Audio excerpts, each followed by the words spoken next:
आपका study English with Moni में बहुत बहुत स्वागत है। आज हम लोग आर्टिकल के बारे में पढ़ेंगे। आप लोग आर्टिकल के बारे में ज़रूर पढ़ेंगे, लेकिन इस वीडियो में आपको ज़रूर कुछ नया चीज़ आर्टिकल के बारे में सीखने को मिलेगा, तो वीडियो लास्ट तक देखिएगा। तो चलिए शुरू करते हैं बिना टाइम वेस्ट किए। देखिए, आर्टिकल जो होता है आपका, ठीक है, जैसे अगर हम कहें कि व्हाट इज़ आर्टिकल, आर्टिकल होता क्या है, ठीक है, ये क्वेश्चन होता है। बहुत लोग कहते हैं कि आर्टिकल एडजेक्टिव का ही पार्ट है, लेकिन आर्टिकल जैसे हम लोग ने बहुत पहले चैप्टर में एक में पढ़ा था कि 10 टाइप्स के आपके 8 तो पार्ट्स ऑफ स्पीच होते हैं, लेकिन उसके बाद भी 2 तरह के अलग वर्ड्स होते हैं जिनको हम पार्टिकल और डिटरमिनर कहते हैं। तो आर्टिकल जो होता है वो क्या होता है, हमारा डिटरमिनर होता है, ठीक है। तो इसको एडजेक्टिव से अगर थोड़ा सा हम डिफरेंट कहेंगे तो थोड़ा ये हमें काफ़ी लेंदी सेंटेंस सीखने में बहुत हेल्प करेगा, किसी भी लंबे सेंटेंस को पहचानने में। अगर हम एडजेक्टिव और डिटरमिनर बिल्कुल बहुत माइनर डिफरेंस है, लेकिन अगर हम इसके डिफरेंस को समझेंगे तो ये बहुत ही बेनिफिशियल होगा। मैं एक बना दूंगी वीडियो जो एडजेक्टिव और डिटरमिनर में डिफरेंस का होगा, ठीक है। तो चलिए शुरू करते हैं। तो देखिए, आर्टिकल जो होता है वो व्हाट इज़ डिटरमिनर, डिटरमिनर क्या होता है। डिटरमिनर जो होता है वो नाउन की आइडेंटिटी या फिर नंबर या फिर क्वालिटी, पोजीशन, ओनरशिप, ये सबको बताता है। वो हमारा क्या होता है, डिटरमिनर होता है। अगर हम आर्टिकल की बात करें तो आर्टिकल क्या बताता है, आर्टिकल जो है वो नाउन की आइडेंटिटी को बताता है, ठीक है। तो डिटरमिनर, कुछ डिटरमिनर होते हैं वो नंबर बताते हैं कि नाउन कितना नंबर है, सिंगुलर है, प्लूरल है, क्वांटिटी है, कितनी मात्रा है नाउन की, कम है, ज़्यादा है, पोजीशन बताता है, कुछ ओनरशिप बताते हैं, ठीक है, कि नाउन, उस नाउन वर्ड पे किसका पोजीशन है, ठीक है। और जो आर्टिकल होता है वो आइडेंटिटी बताता है, ठीक है। तो आर्टिकल आपको पता भी है कि आर्टिकल आपके क्या होते हैं, 2 तरह के होते हैं। एक होता है डेफिनिट आर्टिकल जो दा होता है, और दूसरा होता है इनडेफिनिट आर्टिकल जो एन होता है, ठीक है। तो एन अगर हम देखें तो एन क्या होता है, एन जो होता है, एन के 2 मीनिंग होते हैं, या तो 1 होता है या फिर एनी होता है, ठीक है। हम दूसरे वे में कह सकते हैं एन जो होता है वो 1 या फिर एनी की क्या होता है, वीकर फॉर्म होती है, और 2 जो आपका दा होता है वो डैड की वीकर फॉर्म होती है। इसको हम एग्जाम्पल के थ्रू बहुत ही अच्छे से समझने की कोशिश करेंगे। जैसे अगर हम कहें कमल कैन ड्राइव अ कार, ठीक है, यहाँ जो ए है ना, तो ए का मतलब है एनी, ठीक है। तो कमल जो है वो कोई भी कार ड्राइव कर सकते हैं। यहाँ ए का मतलब क्या है, एनी है, ठीक है। और वो भी इंडेफिनिट है, यानी वो इंडेफिनिट है, फिक्स नहीं है कौन सी कार, वो कोई भी कार हो सकती है, ठीक है। यहाँ ए का मतलब एनी है। अगर यहाँ हम देखते हैं कमल हैज़ बॉट अ कार, ठीक है, कमल हैज़ बॉट अ कार, यहाँ पे ए का मतलब क्या है, 1 है, ठीक है। कमल ने कोई एक कार खरीदी, और वो भी क्या है, इंडेफिनिट है, एक कार है, लेकिन वो क्या है, कौन सी है ये नहीं मालूम, उसके बारे में फर्दर इन्फॉर्मेशन नहीं है। अगर कार को के बारे में फर्दर इन्फॉर्मेशन होता है तो कार हमारी डेफिनिट हो जाती, ठीक है। तो यहाँ पे कार अभी इंडेफिनिट है, ठीक है। तो फिर आगे देखते हैं। देखिए, the man has lost a book which I have given him, ठीक है। तो यहाँ पे क्या है कि मैन ने जो है वो बुक खो दी जो कि मैंने उसे दिया था। तो यहाँ देखिए, यहाँ बुक के बारे में ना फर्दर इन्फॉर्मेशन देखिए, बुक कौन सी book, which I have given him. तो यहाँ बुक के बारे में फर्दर इन्फॉर्मेशन दी गई है, इसलिए ये अब बुक जो है ये आपका इंडेफिनिट नहीं रहा, ये अब डेफिनिट हो गया, क्योंकि बुक के बारे में फर्दर इन्फॉर्मेशन दी गई है। तो इसलिए यहाँ पे जो ए लिखा है, यहाँ आर्टिकल ए ना होके यहाँ हमें द लिखना पड़ेगा। क्यों, क्योंकि इसके बाद जो ये एडजेक्टिव क्लॉज लिखा है ना, तो ये इसके बारे में, इस बुक के बारे में फर्दर इन्फॉर्मेशन दे रहा है, इस वजह से, ठीक है। तो आगे देखते हैं। A man waiting outside was an engineer.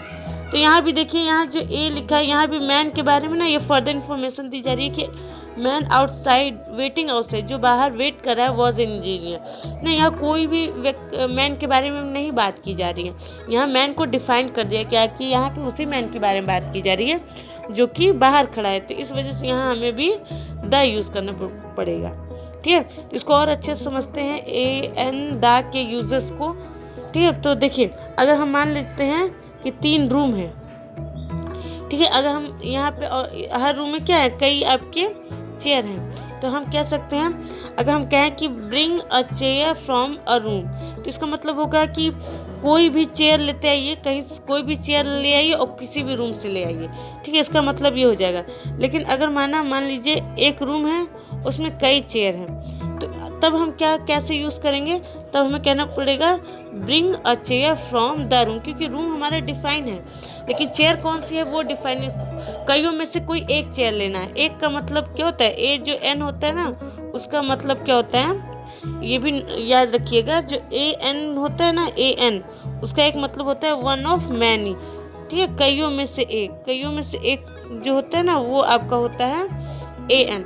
जैसे मैं बता दूं कि जैसे कई पर्सन है, उसमें किसी एक पर्सन को सेलेक्ट करना है, तो वहाँ हम कहेंगे आई सॉ अ मैन, ठीक है। तो इसका मतलब हो गया, अगर हम कहें आई सॉ अ मैन, इसका मतलब कईयों में से एक व्यक्ति, ठीक है। अगर मान लीजिए अगर एक ही पर्सन है तो आई सॉ द मैन हो जाएगा। तो बिल्कुल माइनर डिफरेंस होता है, इसको हमें थोड़ा समझना होगा। तो आइए एग्जाम्पल पे आते हैं। तो देखिए यहाँ पर, ठीक है, तो ये और दूसरी केस और तीसरी केस क्या हो सकती है, मान लीजिए एक ही रूम है, एक ही चेयर है, उस केस में क्या होगा, ब्रिंग, यहाँ पे आपको लिखने पर the chair from the room लिखना पड़ेगा। तो आपका जो ए एन द आर्टिकल होता है ना, वो डिपेंड करता है आपका कॉन्टेक्स्ट है, कॉन्टेक्स्ट क्या दिया, उसके अनुसार आपके आर्टिकल चेंज होते रहते हैं, ठीक है। तो इसको और अच्छे से हम लोग समझने की कोशिश करते हैं। The host of the party could not identify guest. मान लीजिए देखिए यहाँ द होस्ट है, इसका मतलब कोई निश्चित होस्ट है, और पार्टी भी क्या है, आपकी डेफिनेट कोई निश्चित पार्टी का कोई होस्ट है, वो क्या किया, कुड नॉट आइडेंटिफाई, वो नहीं पहचान सका गेस्ट को, ठीक है। तो मान लीजिए कई गेस्ट थे, पार्टी में कई गेस्ट आए थे, उनमें से किसी एक को नहीं पहचान सका, यानी वन ऑफ मैनी का केस बना। तो वन ऑफ मैनी का केस हुआ, तो आप यहाँ ए लिख सकते हैं, ठीक है, यहाँ ए लिख सकते हैं। दूसरा कंडीशन क्या हो सकता है कि मान लीजिए कोई एक पर्टिकुलर गेस्ट था, ठीक है, वो बहुत अजीब सा था, जो भी था, एक पर्टिकुलर गेस्ट था, ठीक है, अजीब से कपड़े पहने थे या अजीब से बिहेव कर रहा था, ठीक है। तो उसको जो पार्टी का जो होस्ट था वो नहीं उसको पहचान सका, ये भी हो सकता है। तो उस कंडीशन में हमें यहाँ पे दा भी लिखना पड़ेगा।